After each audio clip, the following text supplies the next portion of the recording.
Semua di Al-Quran istimewa, ada peruntukannya. Tapi ada salah satu ayat yang bisa memberikan inspirasi kepada kita, diterapkan di setiap kehidupan, termasuk ketika akan berinteraksi dengan Al-Quran. Doa ini tercantum di Quran surah ke-21 Al-Anbiya di ayat 87 sampai 88 pada kisah Nabi Yunus alaihissalam. Dari 83 sampai 84 Nabi Ayub alaihissalam, Nabi Zakaria yang kemudian selanjutnya 85, 86, 87, 88-nya kemudian masuk kepada kisah Nabi Yunus alaihissalam. Wa dhannuni idh dhahaba mughadiba wa dhanna an lan naqdir alaihi fanada fi dhulumati an la ilaha illa anta subhanaka inni kuntu minadh dhalimin. Nah, ini dawamkan doa ini. Termasuk kalau kita ingin berusaha berinteraksi dengan kebaikan. Kayak kita misalnya mau coba menghafal Quran, kayak kita mau coba membaca Quran dengan baik, atau kita coba misalnya mendapatkan kesuksesan dalam pekerjaan, atau kita mengatasi gangguan dalam kehidupan. Ini masuk semuanya. Kenapa? Karena dasar pertama, ini ada 3 bagian di doa ini yang penting kita garis bawahi. Pertama, la ilaha illa anta. Ya? Awas. 2, subhanak. 3, inni kuntu minadh dhalimin. Jadi kalau kita zikirkan misalnya la ilaha illa anta subhanaka inni kuntu minadh dhalimin, la ilaha illa anta subhanaka inni kuntu minadh dhalimin. Kalimat la ilaha illa anta, yakni la ilaha illallah, ini dasar semua kehidupan kita. Dahsyatnya kalimat ini. Ya, dari kalimat inilah kita tercipta. Dari kalimat inilah kita diminta untuk beribadah. Makanya beliau tadi menyitir Quran surah ke-51 Ad-Dhariyat di ayat ke-56.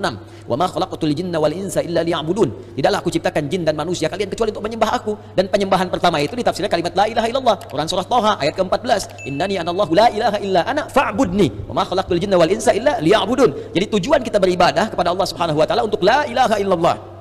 Hadirnya kita di sini, hidup di dunia la ilaha illallah. Bahkan orang berjuang jihad fi sabilillah sampai wafat karena la ilaha illallah.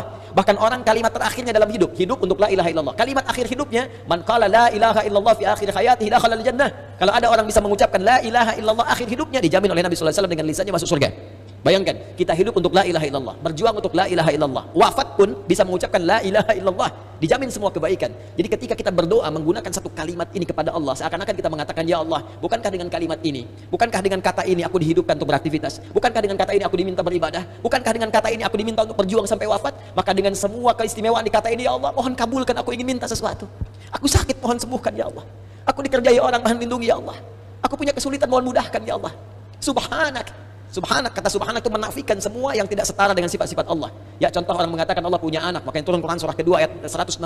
Wa qalu ittakhadallahu walada subhana. Tepikan semua yang tidak ada hubungan dengan Allah Subhanahu wa taala. Karena itu ketika kita mengatakan subhanak, ya Allah, aku meyakini enggak ada Tuhan selain Engkau. Enggak ada sifat-sifat yang layak Engkau sandang kecuali apa yang telah Engkau tetapkan. Aku mohon ampun, ya Allah, selama ini inni kuntu minadh dhalimin. Aku salah. Aku salah, ya Allah. Aku katakan Tuhan hanya Engkau, tapi aku kadang diperbudak dunia.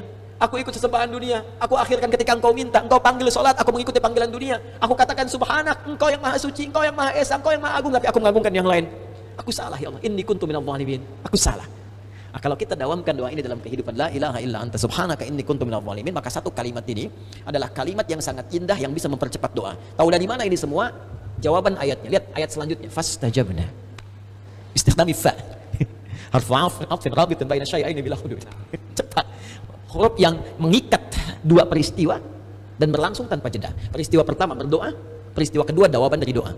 Ya. Wa qul wa fi hadhil ayat min ayat 83 84 kullu fastajabna. Di ayu fastajabna. Pakai fa semuanya. Fastajabna, kami akan cepat jawab. Fastajabna, kami akan cepat jawab. Ya. Jadi ketika Yunus alaihissalam memohon kepada Allah, jawaban dari Allah langsung mengatakan, siapa yang mengucapkan man qala la ilaha illa anta subhanaka inni kuntu minadh dhalimin fastajabna. Kami akan jawab, kata Allah Subhanahu wa taala, ya. Ya, lalu apa yang terjadi kepada Yunus alaihissalam? Fanajainahu minal gham.